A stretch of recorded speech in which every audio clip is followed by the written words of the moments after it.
तो फ्रेंड्स अब हम लोग यहाँ पे देखेंगे प्रकाश का परावर्तन। इससे पहले हमने प्रकाश के बारे में जो भी था सब कुछ देख लिया है। तो इससे पहले जो 2 पार्ट 1 अगर उसको आपने नहीं देखा है तो लिंक नीचे डिस्क्रिप्शन में होगा या फिर एंड स्क्रीन में शो हो जाएगा या फिर प्लेलिस्ट बना हुआ है, आप प्लेलिस्ट में जाकर चेकआउट कर सकते हैं। तो यहाँ पर हम लोग अब देखेंगे प्रकाश का परिवर्तन, जो कि मेन आपका टॉपिक है प्रकाश का परिवर्तन। तो हम लोग इसको अच्छे से समझेंगे।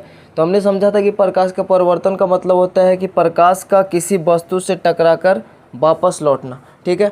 और इसका कुछ नियम है, जैसे कि प्रकाश जिस माध्यम से आएगा वो टकराकर उसी माध्यम या उसी तल में आएगा, वो भी हम लोग समझेंगे अभी।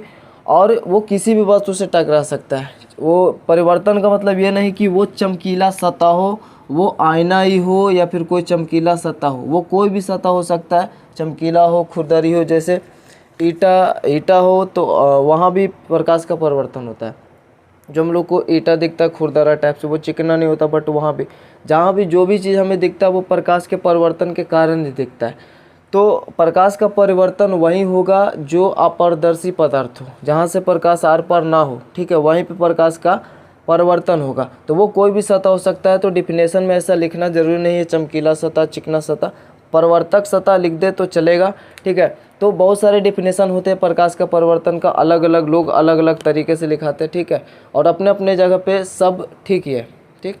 वैसे कई सारे डिफिनेशन होते हैं, जैसे प्रकाश सूर्य से आ रही प्रकाश की किरणें दर्पण से टकराने के बाद वापस उसी माध्यम में लौट जाती है, उसे प्रकाश का परिवर्तन कहते हैं। तो सूर्य से आ रही प्रकाश की किरणें जरूरी नहीं है कि वो सूर्य से ही आ रहा प्रकाश का किरण, वो किसी भी स्रोत से आ रहा होगा, ठीक है। प्रकाश तो किसी भी स्रोत से आ रहा होगा और किसी भी चीज़ से टकराएगा, किसी भी वस्तु से टकराकर वापस लौटेगा, वो परिवर्तन ही होगा, ठीक है। तो डिफिनेशन अपने को अच्छे से देना है। यहाँ पे हमने परिभाषा जो है इसका 2 लिखा है, ठीक है, प्रकाश का परिवर्तन का। एक तो है कि जब किसी प्रकाश स्रोत से आ रही प्रकाश की किरणें, देखिए जब किसी, वो कोई भी प्रकाश स्रोत हो, जब किसी प्रकाश स्रोत से आ रही प्रकाश की किरणें परावर्तक सतह से, यानी जो प्रकाश को परावर्तक कर दे, परावर्तक सतह वहाँ पे लिखना है, क्योंकि एक ऐसा जैसे कि पारदर्शी पदार्थ होगा वो परावर्तक नहीं करेगा, वहाँ से आर पार हो जाएगी प्रकाश की किरणें, ठीक है। तो जब किसी प्रकाश स्रोत से आ रही प्रकाश की किरणें परावर्तक सतह से टकराकर वापस उसी माध्यम में लौट जाती है, इस घटना को प्रकाश का परिवर्तन कहते हैं। तो ऐसा हम लोग बोल सकते हैं, या फिर ऐसा भी बोल सकते हैं कि प्रकाश की किरण किसी वस्तु से टकराकर लौटने को, प्रकाश की किरण को या प्रकाश के किसी वस्तु से टकराकर वापस लौटने को परिवर्तन कहते हैं, जो कि अपना भारतीय भवन में लिखा हुआ, वो भी अच्छा डिफिनेशन है।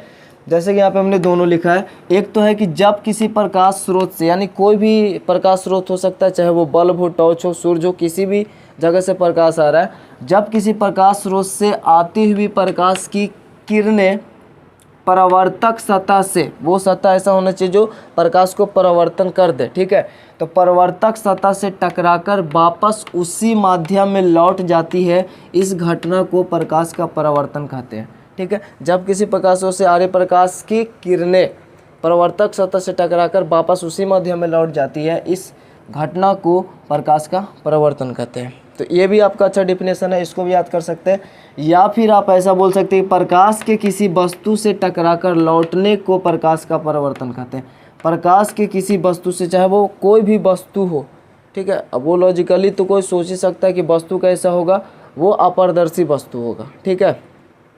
तो प्रकाश के किसी वस्तु से टकराकर लौटने को प्रकाश का परावर्तन कहते हैं। तो प्रकाश का परिवर्तन जब पूछा जाए एग्जाम में, प्रकाश का परिवर्तन से आप क्या समझते हैं, तो ये चाहे वो कोई डिफिनेशन लिख दे, फिर उसी में अगर हो सके पूछे कि प्रकाश का परिवर्तन का से आप क्या समझते हैं, इसके कितने नियम हैं, तो उसके नियम को लिखना है, तो वो भी हम लोग देखेंगे।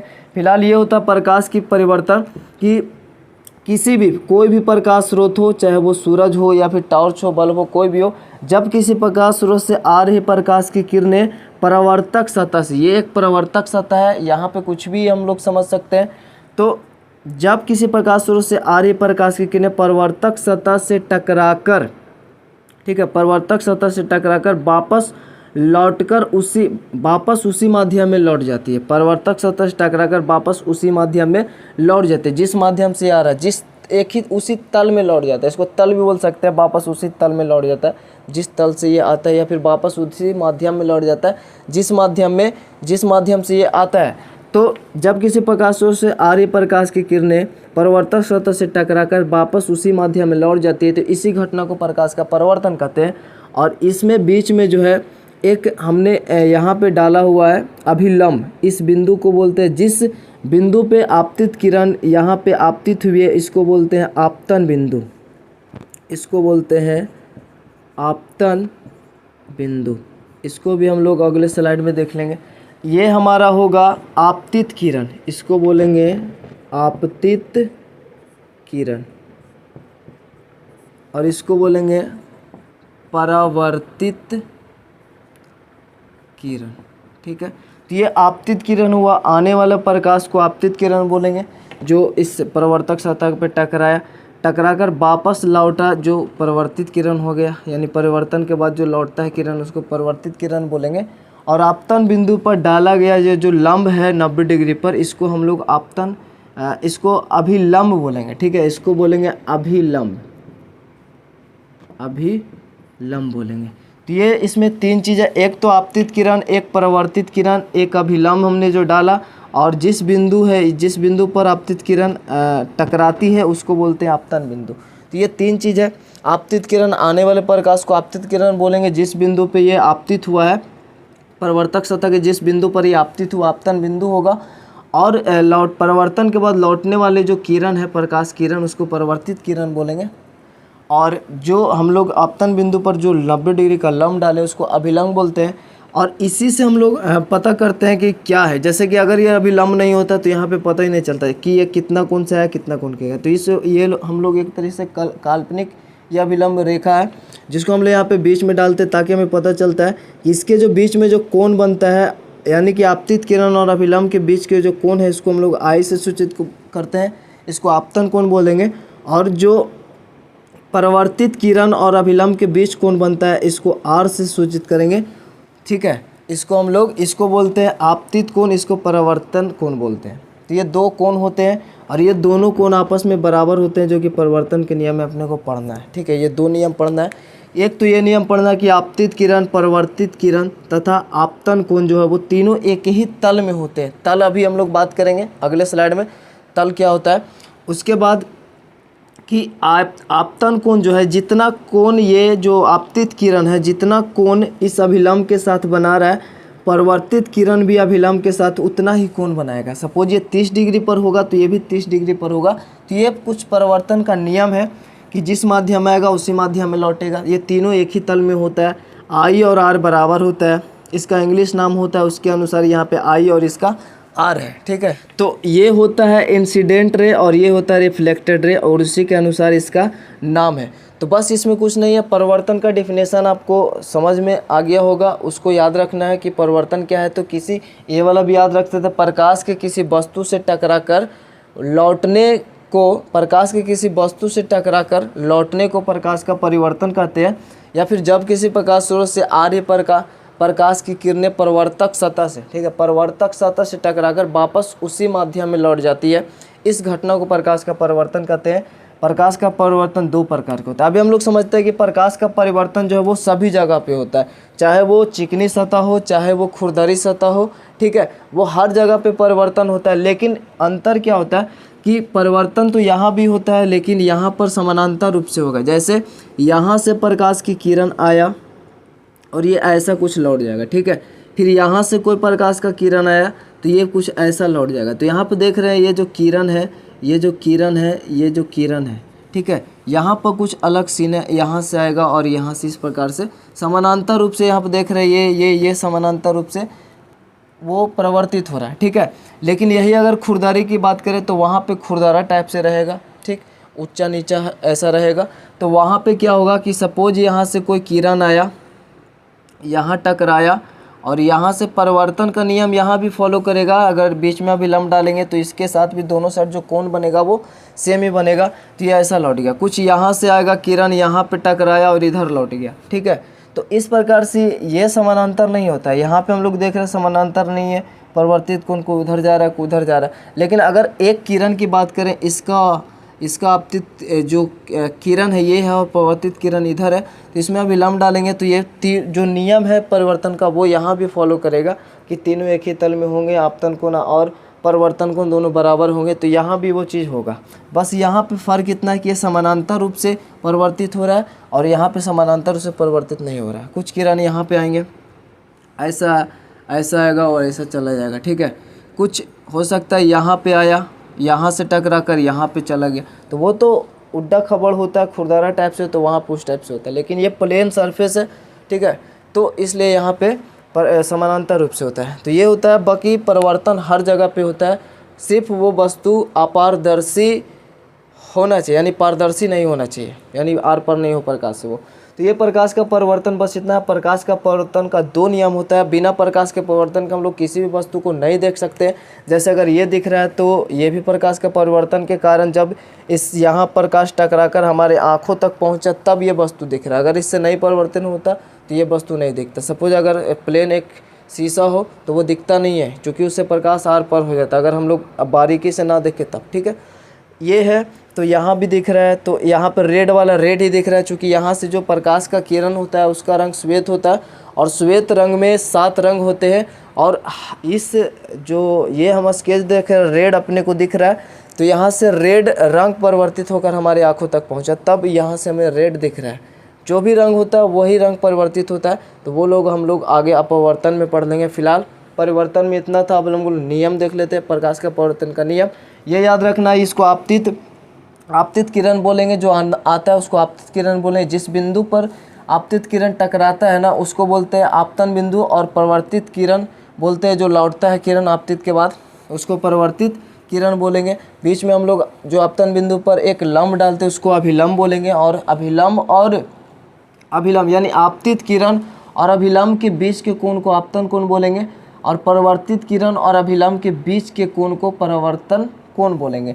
तो बस इतनी सी बात है, इसको याद रखना है। बाकी इसके जो नियम है उसमें भी हम लोग बात करेंगे, और इसको भी आपको लिखना होगा तो लिख ले, काफ़ी इजी है। वैसे आपतन कोण, परिवर्तन कोण, आपतन बिंदु भी लिखा देते हैं, ठीक है। तो चलिए फ्रेंड्स, हम लोग अब देख लेते हैं प्रकाश का परिवर्तन का जो नियम है। इससे पहले हमने प्रकाश का परिवर्तन का डेफिनेशन समझ लिया, ठीक है। तो यहाँ पे हम लोग कुछ टर्म को समझ लेते हैं, जैसे आपतन कोण, परिवर्तन कोण तो इजी है, वो आप बता दीजिएगा, ठीक है, वो हम लोग शॉर्ट में बोल देते हैं। उसके बाद जो आपतित किरण है, परिवर्तित किरण है, आपतन बिंदु, अभिलंब है।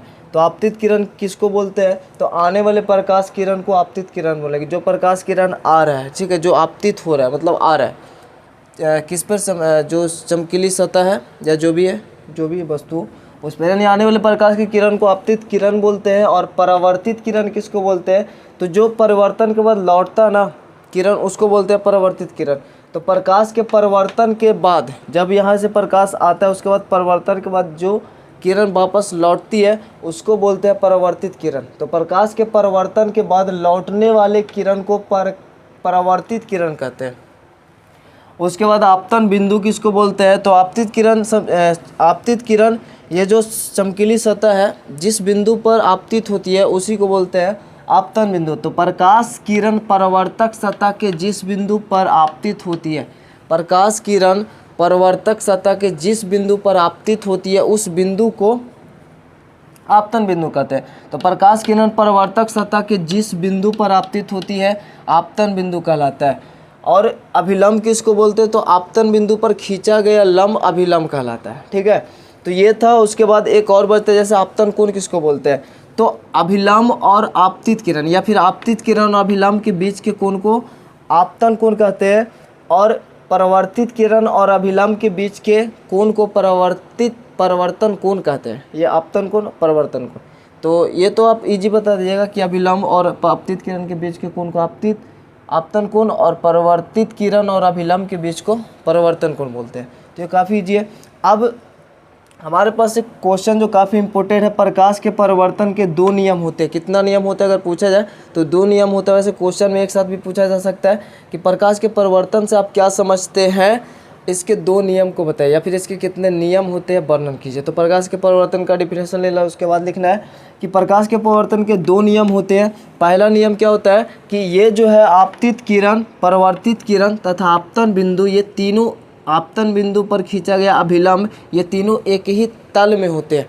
अब तल का मतलब क्या होता है कि जैसे ये बोर्ड पे हमने जो खींचा किरण, तो ये बोर्ड पे जो किरण आ रहा है ये बोर्ड पे ही उसी जिस तल से ये आ रहा है उसी तल में ये लौटेगा, ना तो उससे थोड़ा सा इधर होगा और ना ही थोड़ा सा उधर होगा, जहाँ से आ रहा है वहीं से वो लौटेगा। ठीक है, तो उसको बोलते हैं तल। जैसे ये बोर्ड एक तल है, ठीक, ये तल है और यहाँ से आपतित किरण आया है और वो उसी तल में लौटा है, उसी तल में, ठीक है। वह उसी स्थिति में सपोज हम लोग एक इतना क्षेत्र को, अगर इतना क्षेत्र को हम लोग तल मान लें, तो अगर प्रकाश यहाँ से आएगा तो इसी के सामने जहाँ पे इसकी स्थिति है ना, उसी के सामने वो लौटेगा, ना तो जहाँ से ये किरण आया ना तो यहाँ से थोड़ा सा इधर हो सकता है और ना ही थोड़ा सा उधर हो सकता है, जहाँ से आया वहीं से लौटेगा, थोड़ा सा उधर लौटेगा मगर वही स्थिति में लौटेगा, वहीं सेम जहाँ पे है। जैसे ये जहाँ पे है, ठीक है, जहाँ से आपतित हुआ ये बोर्ड पर है, हमने बोर्ड पे बनाया तो ये बोर्ड पे ही परिवर्तित हुआ, ठीक है। ठीक सेम वैसे प्रकाश का परिवर्तन भी होगा, जैसे ये बोर्ड पे आया वैसे, ना तो ये थोड़ा सा इधर होगा ना तो थोड़ा सा अंदर होगा। तो ये होता है तल, जिसको भी हम लोग तल, अगर यहाँ पे किसी इतना सा पतला को तल मान ले तो वहाँ से किरण आएगा तो उसी तल में वापस लौटेगा, ठीक है, ना थोड़ा सा इधर ना थोड़ा सा उधर होगा। तो ये होता है तल, और ये तीनों एक ही तल में होते हैं। आपतित किरण और परावर्तित किरण और आपतन बिंदु पे खींचा गया अवलंब तीनों एक ही तल में होते हैं। प्रकाश का नियम है, चाहे वो खुरदरा सतह हो, चाहे चिकनी सतह हो, चाहे कोई भी सतह हो, वहाँ भी प्रकाश का परिवर्तन होगा, तो ये नियम वहाँ भी होगा, ठीक है। तो आपतित किरण, परावर्तित किरण तथा आपतन बिंदु पर खींचा गया अभिलंब तीनों एक ही तल में होता है, तो तल उसी को बोलते हैं। जैसे बोर्ड से आया तो बोर्ड में ही वो रहेगा, बोर्ड से बाहर नहीं आएगा, ना तो थोड़ा सा उधर जाएगा, ठीक है। उसके बाद है दूसरा नियम, ये तो हो गया आपतित किरण, परावर्तित किरण तथा आपतन बिंदु पर खींचा गया अभिलंब तीनों एक ही तल में होते हैं। दूसरा होता है कि आपतन कोण, परिवर्तन कोण दोनों बराबर होते हैं। आपतन कोण तथा परिवर्तन कोण आपस में क्या होते हैं, बराबर होते हैं, यानी I बराबर R होता है, तो इसको भी याद रखना है। दूसरा है कि आपतन कोण परावर्तन कोण के बराबर होते हैं, यानी कोण I बराबर कोण R होगा। तो ये दो नियम है जो कि एग्जाम में पूछता है, तो उसको याद रखना है। तो ये था हमारा परिवर्तन का नियम, ये तो हमारा हो गया सिंपल सा ये। अब हम लोग जो समतल दर्पण है उसके बारे में थोड़ा सा देखेंगे, उसके बाद तो अपने को दर्पण ही देखना है, प्रतिबिंब वगैरह देखना। अभी ये जो परिवर्तन हो गया बस इतना ही है, प्रकाश के बारे में देख लिया, परिवर्तन के बारे में देख लिया। अभी परिवर्तन के बारे में और भी देखना है कि जो प्रतिबिंब वगैरह बनता है तो वो परिवर्तन के कारण ही अपने को दिखता है और वो उसी के कारण ही बनता है, तो उसको भी देखेंगे। तो बस इसको स्क्रीनशॉट अगर लेना चाहे तो स्क्रीनशॉट ले लें।